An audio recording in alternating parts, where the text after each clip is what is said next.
संसार दशा और सिद्ध दशा की बात चल रही है। संसार दशा में जीव परिभ्रमण कर रहा है। उस परिभ्रमण में भी यदि देखा जाए तो भव्य जीव के अंदर मोक्ष तत्व है। और जिन्होंने छुटकारा पा लिया, सिद्ध बन गए, उन पर विचार करें तो वह सिद्ध यद्यपि अपने ही स्वरूप स्वभाव में हैं, फिर भी कहा जा सकता है कि मोक्ष तत्व में सिद्धात्मा अपने में निमग्न है, अपने में लीन है। मोक्ष तत्व की बात है। अगला बोध वाक्य है, केवल आकिंचन भाव के द्वारा ही सिद्धत्व पद की प्राप्ति हो सकती है। केवल आकिंचन भाव के द्वारा ही। आकिंचन का मतलब क्या होता है? किंचित भी हमारा नहीं है, ऐसा भाव। कुछ भी जरा सा भी हमारा नहीं है, ऐसा भाव आकिंचन का भाव है। नेमा पर जब पहुँचे थे, गुरु चरणों में 4 दिसंबर को निवेदन किया था, प्रवचन प्रस्तुति हुई थी, आचार्य का भी प्रवचन हुआ था। तो आचार्य ने यही तो कहा था एक हाइकू को लेकर के, जरा न चाहूं, जरा न चाहूं, थोड़ा सा नहीं चाहिए, हाँ जरा सा दे दो, जरा सा दे दो, नहीं। आचार्य ने हाइकू कहा, बनाया, जरा न चाहूं अजरामर बनूं, जरा न चाहूं, थोड़ा सा नहीं चाहिए, अजरामर बनूं, अजर अमर बनूं, अजर बनूं, अमर बनूं। जरा नहीं चाहिए, इतना चाहिए कि अजर अमर हो जाए।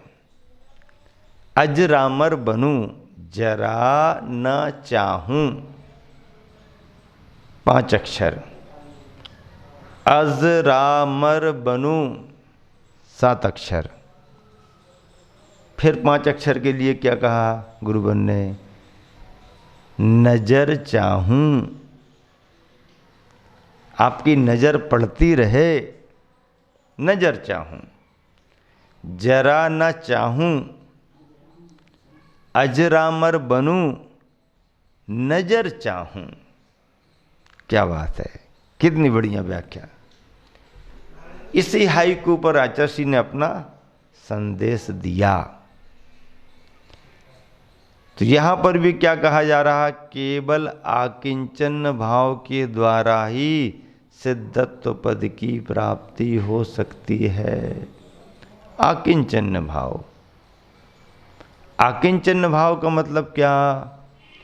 जिस भाव में ये अनुभव किया जाता है कि हमारा अपना ये कुछ भी नहीं है, कुछ भी नहीं है अपना।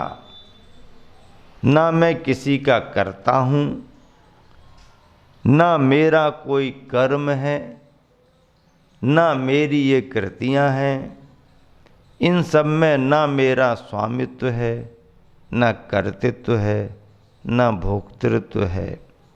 मैं अपने ही भावों का करता हूँ, दूसरों का करता धरता नहीं हूँ।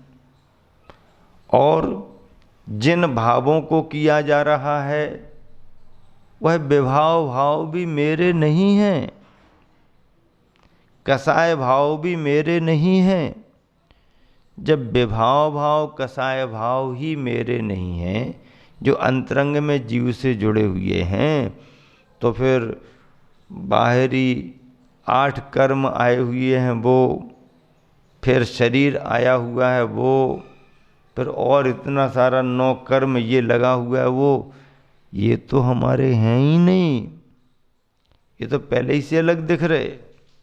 आकिंचन करते निर्विकल्पपना, निर्विकल्पपना हमारा है ही नहीं, हमारा विकल्प ही नहीं। बल्कि देखने में तो ये आता है कि सामग्री सामग्री में रहती है और हम विकल्पों में पड़े रहते हैं, ना हमारे पास ना तुम्हारे पास, और विकल्पों ही विकल्पों में। लोग वायदा व्यापार करते हैं, तो वायदा व्यापार क्या है? ना तुमने लिया ना तुमने दिया, ना लिया और ना लिया और ना दिया। मुँह जबानी ऑर्डर, मुँह जबानी माल, मुँह जबानी पास कैश, मुँह जबानी हाँ हो गया, उसमें हेरा फेरी हो जाती है। वायदा व्यापार इसी को तो कहते हैं। सामान सामान में, हम में, कुछ नहीं। एक बार ऐसा हुआ, सुनो डॉक्टर साहब, अच्छा उदाहरण सुना रहे हैं। एक बार ऐसा हुआ, बहुत पुराना नौकर था, सेठ जी के घर में काम करता रहता था। सेठ जी उसकी सेवा से बहुत खुश रहते थे। नौकर भी पुश्तैनी था, तो घर जैसा रहता था, खुश रहता था, भरोसेमंद था।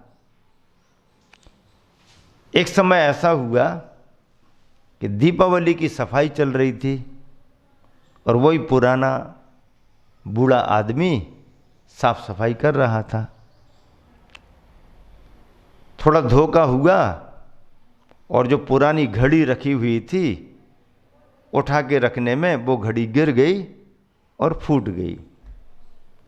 अब इसको बड़ा डर लगा, सेठ जी आएंगे, मालिक आएंगे तो नुकसान तो हो ही गया है, अब तो सुनना पड़ेगा, ये है वो है, चिंता में रहा। शाम को सेठ जी आए, कमरे में देखा, घड़ी दिखी नहीं। पूछताछ में पता लग गया कि घड़ी फूट गई। सेठ जी ने थोड़ा डांटा, उसको पहले ही से मालूम था कि डांट तो पड़नी है। उसने भी हाथ जोड़े, सेठ जी अब हमेशा तो नुकसान होता नहीं है, सब काम जवाबदारी से करता, अब बूढ़ा हो चला हूँ, आप कहो तो आना बंद कर दें, अब वो धोखा हो गया, क्षमा करो। अब सेठ जी भी इसके आगे क्या कहें? तो सेठ जी ने भी कहा चलो कोई बात नहीं, बहुत समय से कर रहे हो, सावधानी से करो, अच्छे से करना। क्षमा मांगी और नौकर घर चला गया, जाके सो गया। क्यों?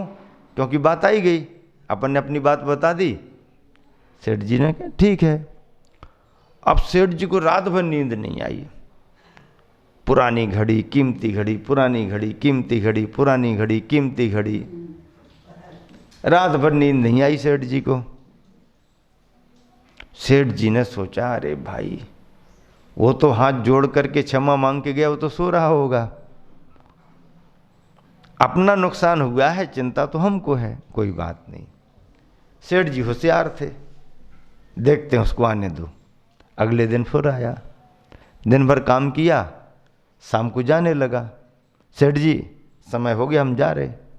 ठीक ठीक, जाओ जाओ, कोई बात नहीं, लेकिन सुनो, एक बात सुनो। क्या क्या सेठ जी, क्या क्या सुनाना चाहते? अरे देख, पीढ़ियां तुम्हारी सेवा कर रही हैं हमारे यहाँ पर, तुमने भी बहुत अच्छा काम किया, लेकिन मैंने जब जब भी तुम्हारे बारे में कुछ करना सोचा और तभी तभी तुमने नुकसान कर दिया। अभी कुछ दिनों से ही मैं सोच रहा था कि कितने दिनों से सेवा कर रहा है, इसको पुरस्कार में कुछ देना चाहिए। और अभी 4-5 दिन पहले ही मैंने तय किया था इस दिवाली पर पुरस्कार में ये घर में जो पुरानी घड़ी रखी यही दे देता। हाँ, मैं देने ही वाला था तेरे लिए, और लेकिन तूने नुकसान कर दिया। अब नुकसान कर दिया तो अब तुमको घड़ी नहीं मिलती। अब सेठ जी ऐसा कह करके फ्री हो गए। आज की रात सेठ जी निश्चिंतता से सो रहे हैं और उस सेवक के मन में विकल्प, नींद नहीं है, अरे यार नुकसान नहीं हुआ होता तो घड़ी अपने को मिल जाती, नुकसान नहीं हुआ होता तो घड़ी अपने को मिल जाती।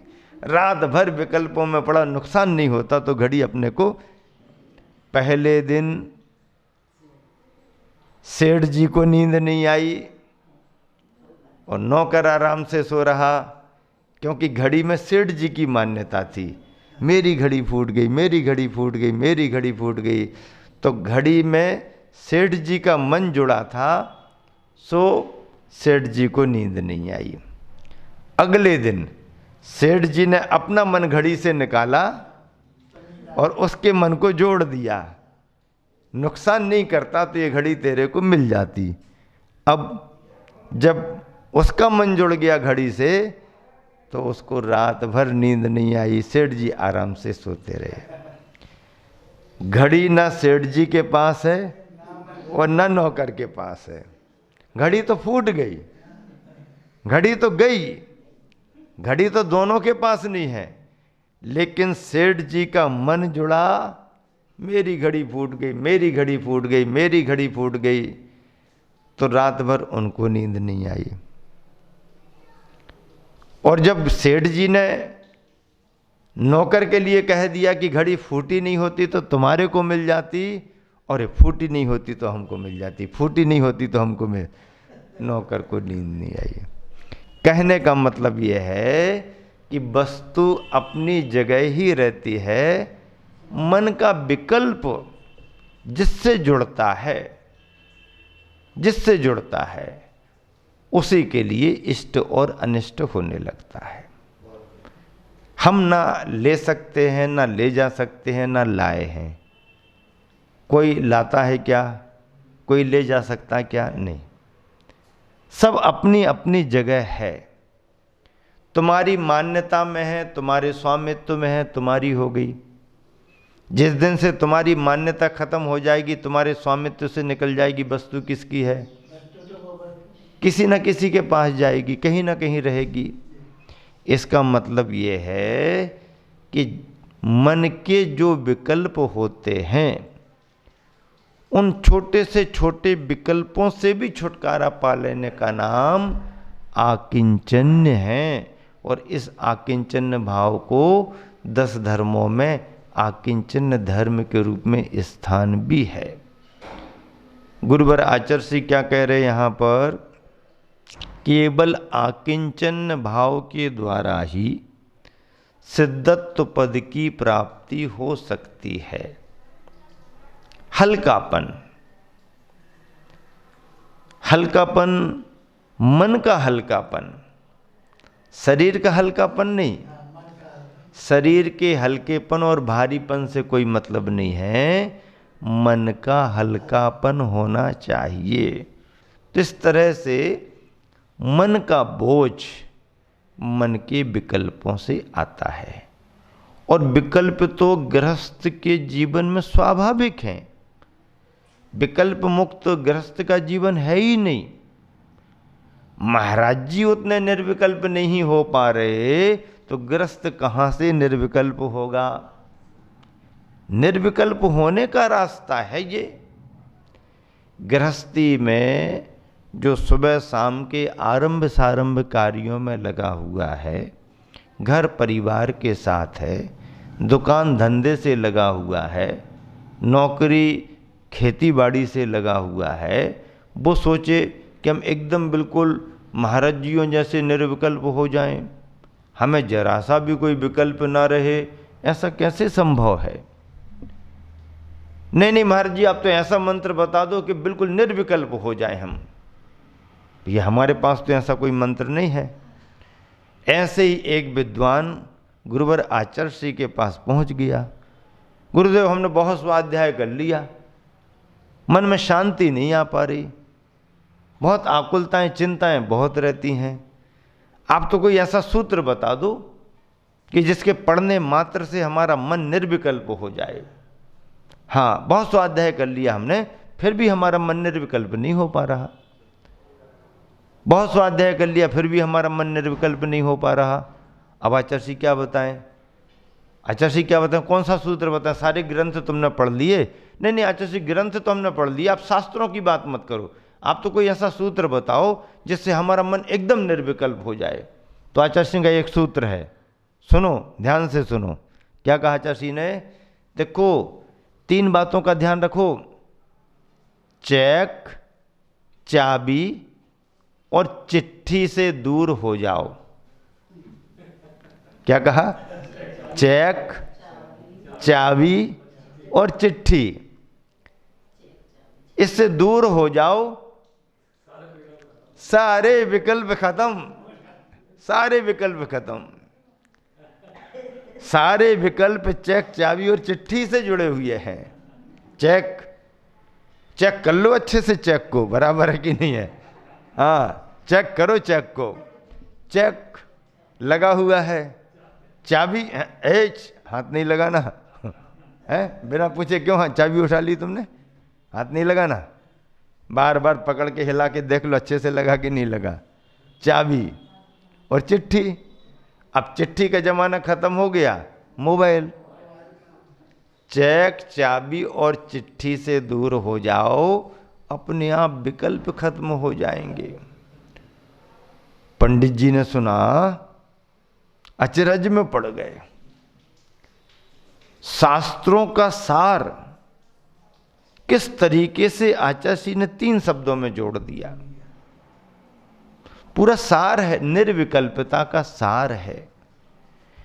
जिनके पास में ये तीनों हैं वो उदासीन तो हो सकता है पर निर्विकल्प नहीं हो सकता।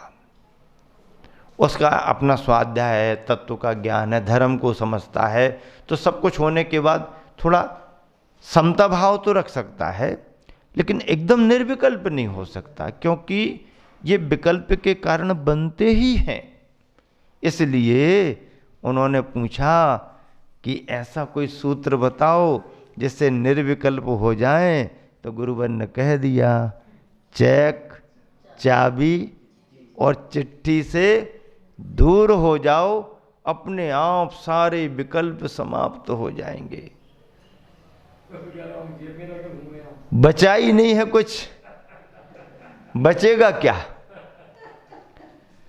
आरंभ परिग्रह का संबंध, घर गृहस्थी की जवाबदारियां विकल्प कराती हैं, और ये विकल्प गृहस्थी की भूमिका में होते ही है। गृहस्थ ऐसा एकदम निर्विकल्प नहीं हो पाता। हाँ, स्वाध्याय करेगा तो उन चीजों में ज्यादा रंजायमान नहीं होगा, कुछ समय के लिए समता भाव भी रखेगा, और वही समता का अभ्यास उस गृहस्थ के जीवन को सफल और सार्थक बनाता है। आप सभी को संदेश और उपदेश मिल गया। महावीर भगवान की।